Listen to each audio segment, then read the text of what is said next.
naman ni Marikina Mayor Maan Chodoro ang ilang department heads at PNP ng pamahalaang lungsod para sa pagsasaayos at disiplina ng daloy ng trapiko sa lungsod.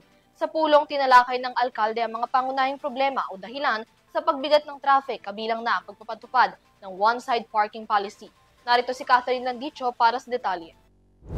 Binigyan diin ni Marikina City Mayor Maan Chodoro ang kahalagahan ng pagpapaigting ng disiplina sa lungsod bilang bahagi ng mga hakbang para mapanatili ang kaayusan, kaligtasan at kaginhawaan ng mga mamamayan. Ayon sa alkalde, isa sa mga pangunahing layunin ng lokal na pamahalaan ay ang maghigpit at maayos na pagpapatupad ng mga batas trapiko lalo na sa mga pangunahing kalsada tulad na lamang ng JP Rizal Street. Sa usapin ng trapiko, hindi pwedeng bahala na si Batman. Kailangan may plano at may disiplina. Kaya dito sa Marikina, mas paigtingin natin ang konkretong hakbang. Una, gagawin nating alternatibong ruta ang kahabaan ng road dike na magmumula sa Tumana hanggang Santo Niño, Kabayanan at karagdagan pa nito. Gagawin rin nating alternatibong ruta ang Kabayani Road mula Nangka hanggang Santo Niño.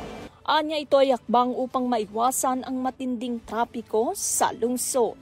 Inatasan na rin ng iba't ibang ahensya tulad na lamang ng Office of the Public Safety and Security o OPSS, Engineering Department City, Environment Management Office at iba pang kaugnay na tanggapan upang magsagawa ng clearing operations sa lahat ng mga obstructions sa mga pangunahing lansangan.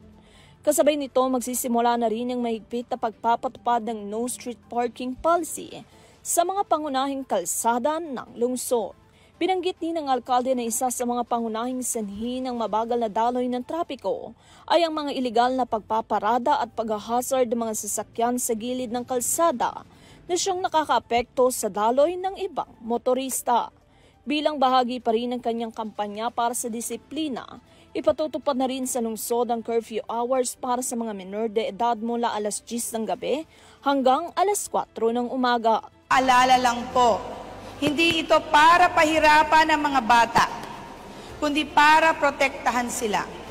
Unless galing sa school activity, may emergency o may kasamang magulang, dapat nasa bahay na sila. Upang matiyak naman ang epektibong pagpapatupad ng mga ordinansa, magtatatag din ng lokal na pamahalaan ng isang interagency task force na tatawaging Marikina Action Team kung saan ang grupo ang manguna sa pagpapatupad ng mga ordinansa, gaya na lamang ng anti-loitering, pagbabawas sa malalakas na videoke sa gabi at iba pa. Para sa EuroTV News, Catherine Landicho, sumasaludo sa bawat Pilipino.